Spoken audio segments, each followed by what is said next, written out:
Here are what I consider to be the 5 golden rules to becoming a successful real estate wholesaler. I have been in this real estate investing and wholesaling niche for quite some time, almost 20 years.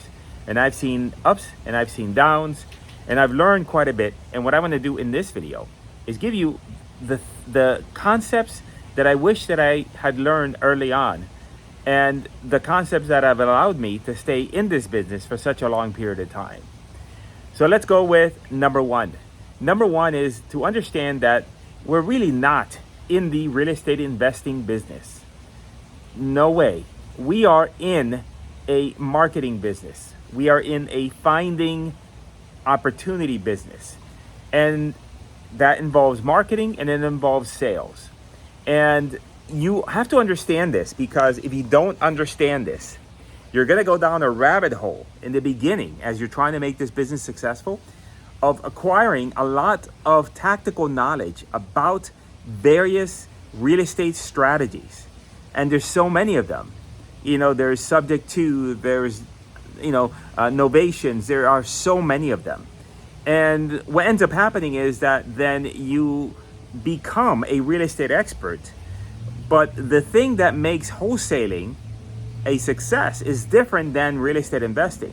What makes wholesaling a success is sales and marketing. It is not knowledge about doing real estate deals. And you have to make sure that you understand that.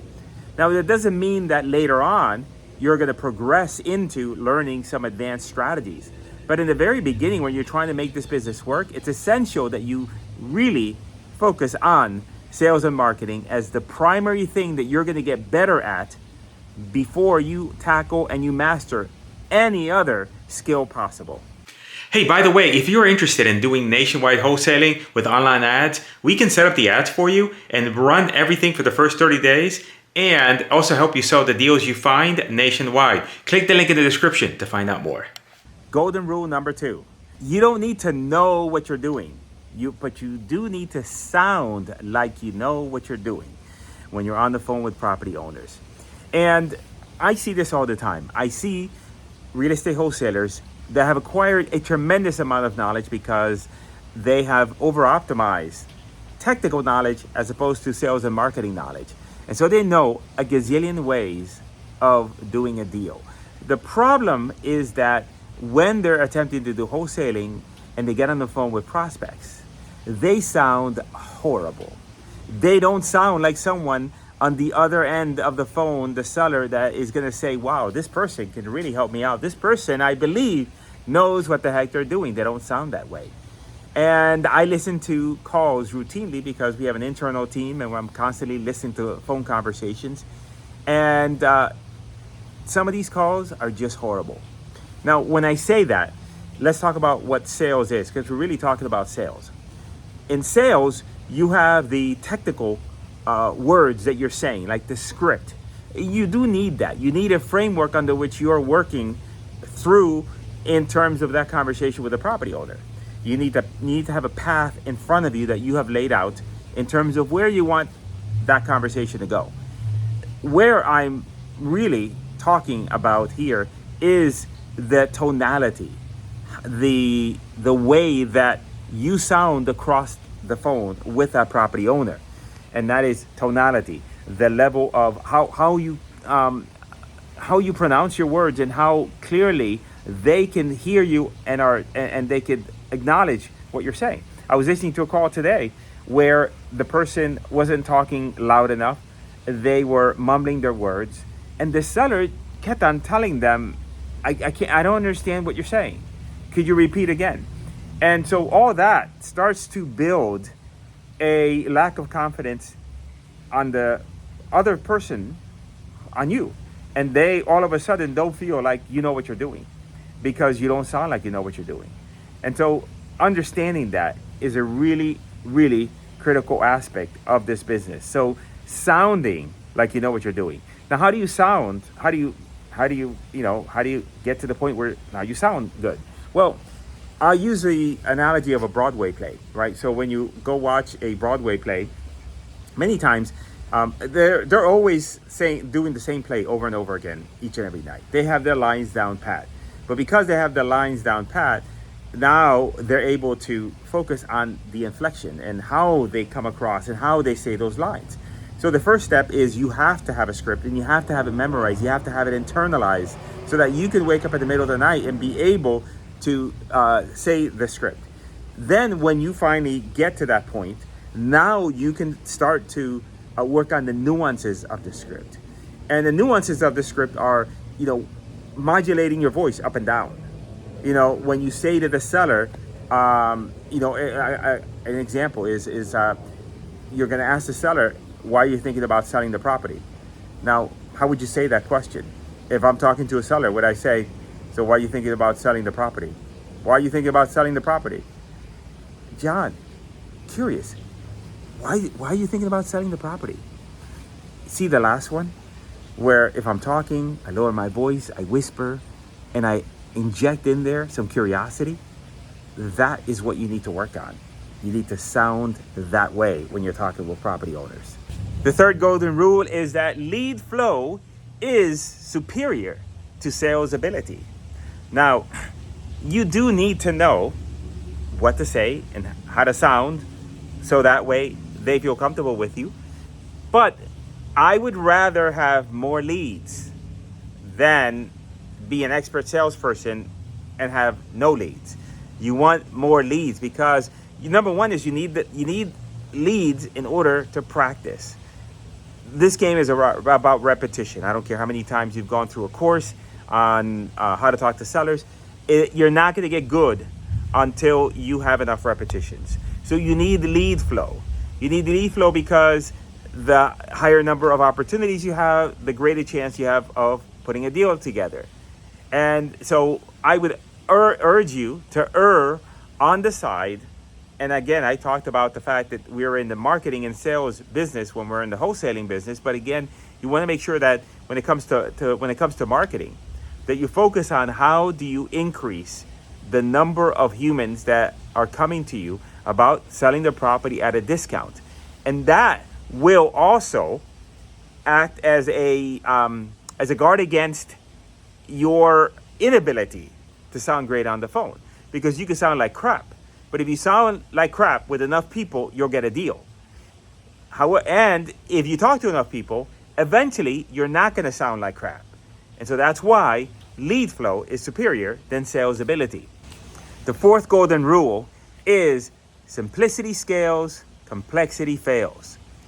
In the beginning, you have to keep things as simple as possible. That means that your tech stack has to be as simple as possible. Meaning you're not going to get into, a lot of people go down the rabbit hole of putting together the CRM, the sales, software, and to keep track of the leads and to do all this complicated stuff. And they spend all their time there. But they don't have any lead flow and they don't know how to talk to sellers. So guess what? They're not going to do any deals.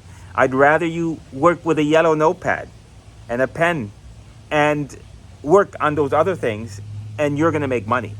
And with complexity, also, we have to guard against complexity when it comes to the tactical nature of this business, meaning that, in the beginning, you only need to know just enough about the wholesaling business. You don't need to become an expert at creative financing. You don't need to become an expert at apartments and rent and all this other stuff.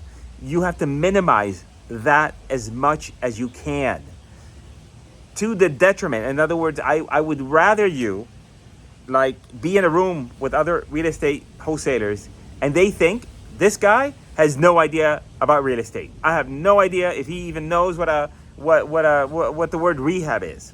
But guess what? If you've got enough lead flow and if you talk like you know what you're doing and you've got sales down, you're gonna make money. And those turds that know everything about real estate but know nothing about sales and marketing, they ain't gonna make any money.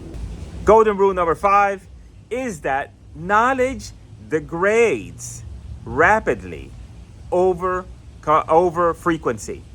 By that I mean that if you go through one wholesaling course, let's say you're starting out, and it's beneficial for you to go through at least one wholesaling course, whether that be you buy a course or you go on YouTube University, whatever the case is, you go through one. At that point in time, the amount of knowledge that you acquire And the benefit of that course is significant because you were here and now you're here. But watching 2 or 3 or 4 additional wholesaling courses is detrimental. It is, in fact, the utility of that additional knowledge is not going to be anywhere near that initial course. In fact, it will continue to degrade and it will continue to confuse you because everybody has their own unique way of doing things. And in the end, you have to move from passive to active learning. And passive learning is you're going to go to seminars, you're going to go to, a lot of these. I'm not a big fan of these multi-event seminars where you have like, the minute I see more than 2 speakers or more than 3, it's a pitch fest. It's a motivational, rah-rah. You get nothing, and then the main guy there is going to pitch you on something that they want you to buy, and you're just going to waste your time hanging around other people that don't know what the hell they're doing. All right? You have got to be mindful of the fact that moving from passive to active, meaning that you're going to go and you might go through a course. You might go through a few videos on a couple topics, and that's passive. But very quickly, you have to go into active learning. The best example I can give is that you could watch 10 courses on how to talk to sellers and on sales scripting. But the real learning happens when you actually get on the phone with a seller and you stumble and you screw it up royally. Guess what?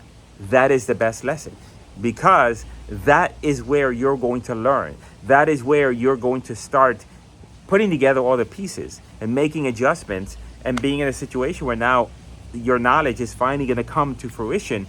And it's all going to gel together. But again, all these things tie together because if you are going to just go through a very small number of knowledge and then you need to get into active learning, then guess what you need? You need leads. Because unless you have lead flow, you ain't going to learn the items you need to learn in the way you need to learn them in order to be able to make this business successful. And at the end of the day, wholesaling is a tremendous industry. I don't care what anybody else says right now. There is such an opportunity right now for you to make money, but you are standing in the way of your own success.